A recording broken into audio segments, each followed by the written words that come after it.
In today's video, I'm going to teach you how to use email templates in Microsoft Outlook quickly and efficiently, which will be especially useful in 2025 and beyond. If you find yourself sending similar emails regularly, learning how to use templates can save you a ton of time and effort. Let's dive right in. First, you'll need to navigate to the Outlook web.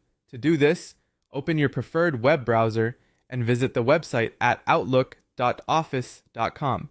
Once there, sign into your account. If you're not already logged in, simply use your credentials and you'll be directed to your inbox. Now that you're logged in, let's move on to creating or opening a new message. You'll find a button labeled New Message located in the top left corner of your screen. Go ahead and click on it and you'll be introduced to the Email Compose window. Now that you're composing a new email, it's time to open the My Templates panel. Look for the three dots, often referred to as the More Options button, in the toolbar of the Compose window. Clicking on these dots will reveal a drop-down menu. Here, you'll select My Templates. As soon as you do, a sidebar will appear on the right side of your screen. This is where the magic happens. So let's add a new template. In the My Templates sidebar, look for a button that says Plus Template.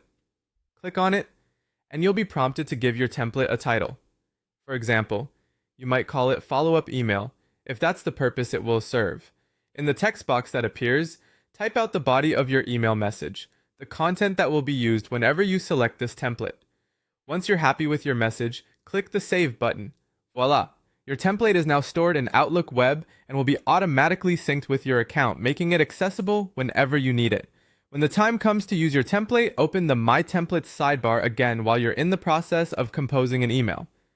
Simply click on the template you have saved and Outlook will instantly insert the content into your message body, saving you the time of typing it all out or searching for a previous email to copy from. And here's a pro tip. You can edit or delete any of the templates you've created.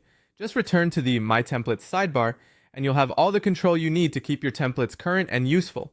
There you have it. By following these steps, you'll make your email routine more efficient and cut down on repetitive typing tasks. Happy emailing, and keep those templates handy for a smoother workflow.